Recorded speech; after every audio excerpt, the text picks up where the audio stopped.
Good morning, everyone. Welcome to another episode of Hayden Me Grilling. Now today, we're going to start out here in the kitchen prepping a tomahawk. I'm so excited about this. I wanted to do a tomahawk for so dang long, but never purchased one. So we saw a great deal at Grill Master Barbecue Supply and Seasoning. I'm telling you guys, if you haven't checked them out, hit them up on Facebook. But so let's get started on the prep side. All right, folks, so I just pulled this thing out of the packaging. I'm going to take a paper towel. I'm going to kind of come through, just kind of pat it dry. Look at this beautiful steak, huh? But like I said, just pat it dry. All right, folks, so what we're gonna do first, we're gonna dry brine these with some kosher salt. I'm gonna take this salt and I'm just gonna kind of sprinkle it along this side, and then using the bone here as a handle, just gonna flip it over, and we're gonna do the same thing on this side.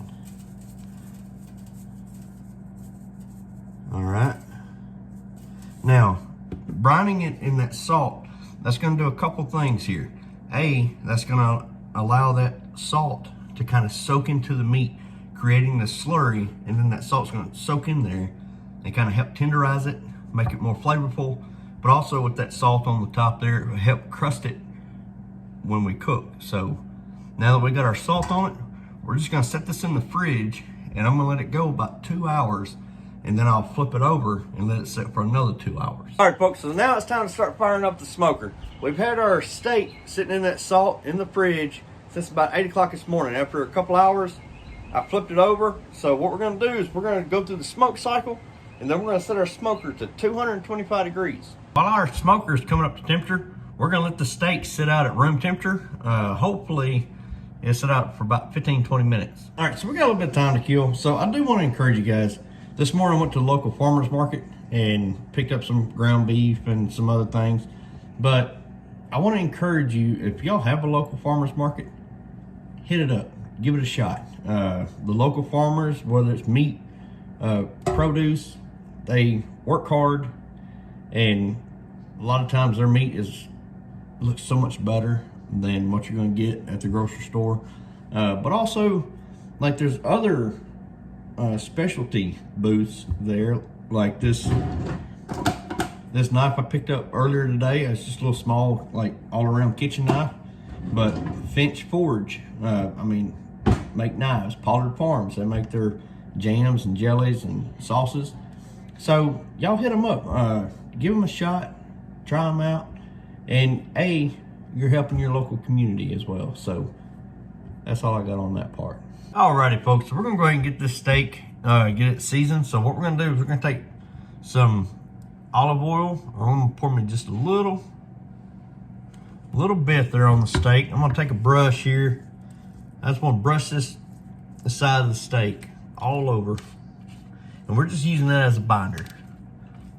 Get it down on the sides, come around, there we go. My seasoning, I'm going to try something a little different today. Y'all seen me use Granny Moore's Good Rub in the past, right? So we're going to season this up. I don't want to go super heavy, but I want to get a good coating on it. About like that. Now, we've got that Good Rub on. I'm going to come back with the Gangsteer. All right, Granny Moore's Gangsteer Rub. And so we're basically kind of layering this seasoning, and so I'm curious how this is going to turn out. This may be a horrible idea, but individually these seasonings are amazing. So in my mind, like, it's going to be great. But we're going to flip this over, and we're going to do the other side, repeat the same process. All right, folks, so now that I got my seasoning on there, I'm going to let this sit out at room temperature, let it continue to sit, maybe about 10 minutes. Let that really start to draw the seasonings in. All right, folks, so today we're going to be using our ThermoPro meat thermometer, and ThermoPro is a new partner that we have formed here at Hayden Me Grilling. So we're going to put our meat probe in, and we're going to set this dude directly on the smoker. Again, 225 degrees, and we're going to let it bump until it hits 100 degrees internal temperature. Yes, as stated, ThermoPro is a new partner.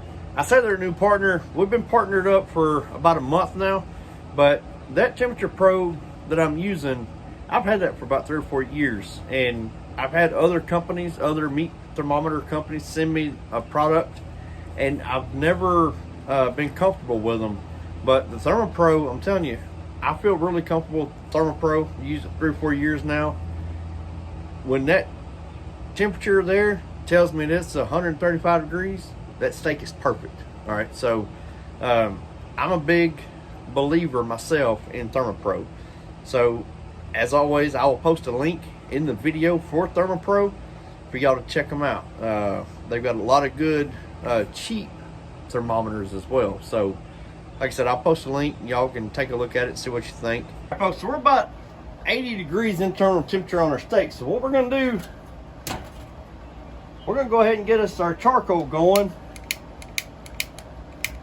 Trying to get this timed out to where by the time I hit 100 degrees internal temperature on my steak, my charcoal will be good and heated up. We're gonna set this up for a fast and quick cook. So what we're doing, we smoked it to 100 degrees internal temperature on our smoker, and then we're gonna finish it out on our Weber kettle here. So what I want to do is reverse sear it. And so now, as soon as our charcoal is heated up, we'll dump them into the bottom of the grill there, and then we'll be able to pull our steak off the smoker. All right, folks, so our coals are good and hot. Empty these out. I got our coals all right there. And so what we're gonna do now, we're gonna take our steak and we're gonna set it directly onto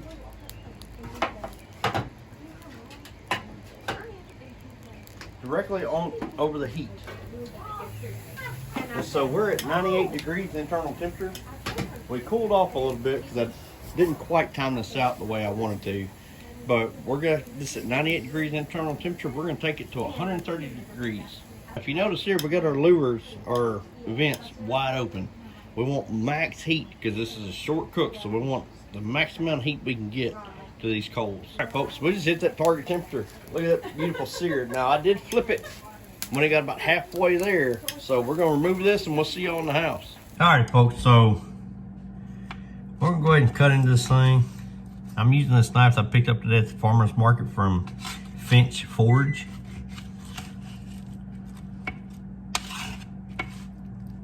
And folks, I'm gonna tell y'all, this thing is slicing right off the bone. Let's cut into it sideways here.